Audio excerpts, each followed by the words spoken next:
Vegetable roll, spring roll কিংবা সমুচার জন্য perfect একটি ফিলিংয়ের রেসিপি দেখাবো আজকে। খুবই মজার হয় এই রেসিপিটা।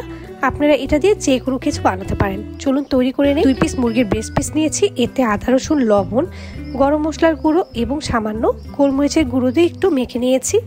এটাকে আমি প্রথমে একটু সেদ্ধ করে নেব সামান্য তেল দিয়ে। এবারে একটু হালকা মিক্স করে এখানে লেবুর রস দিয়ে দিলাম, তারপর আরেকটু ভালো মতো মিক্স করে দিলাম। এরপর একটি প্যানে প্রায় 1 টেবিল চামচের মতো তেল দিয়ে মাংসটাকে আমি দিয়ে দিলাম। এরপর সামান্য একটু পানি দিয়ে এটাকে ঢেকে দেবো, হালকা একটু হলে উল্টে পাল্টে দিচ্ছি। এরপর ভালো মতো আমি এটাকে কুক করে নেব। একটা পর্যায়ে যখন পানি শুকিয়ে আসবে তখন কিন্তু এটা হয়ে যাবে। অন্য একটি প্যানে দিয়ে দিলাম তেল আর সামান্য একটু রসুন কুচি।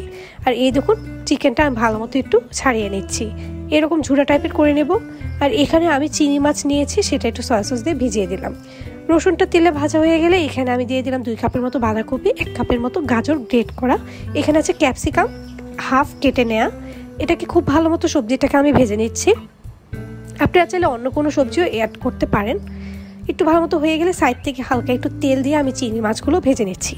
চিংড়ি মাছটা হচ্ছে অপশনাল, চাইলে দিতে পারেন নাও দিতে পারেন। আর দেখুন চিকেনটা আমার এরকম ঝুড়ো করে নেওয়া হয়েছে, এটাকে আমি উপর থেকে দিয়ে দিলাম। এরপর খুব ভালো মতো এটাকে ভেজে নিচ্ছি, আর এতে করে কিন্তু অনেক টেস্টটা ভালো আসে। এরপর দিয়ে দিলাম কাঁচামরিচ 1 টেবিল চামচ, পরিমাণ মতো লবণ, আর দিয়ে দিলাম সয়া সস। এই সব কিছু দিয়ে ভালো মতো একটু মিক্স করে নিচ্ছি, সামান্য একটু চিনিও দিয়ে দিলাম।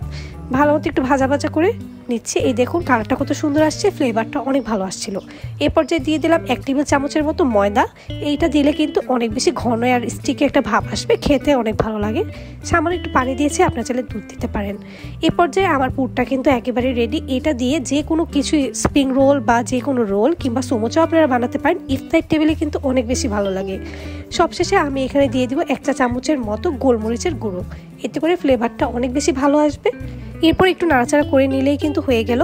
এটা খেতে কিন্তু বেশ মজা, আপনারা ট্রাই করতে পারেন। কেমন লাগলো রেসিপিটি জানাবেন। খুবই ঝটপট দেখানোর চেষ্টা করেছি, ভালো লাগলে একটি লাইক দিবেন। অসংখ্য ধন্যবাদ সবাইকে।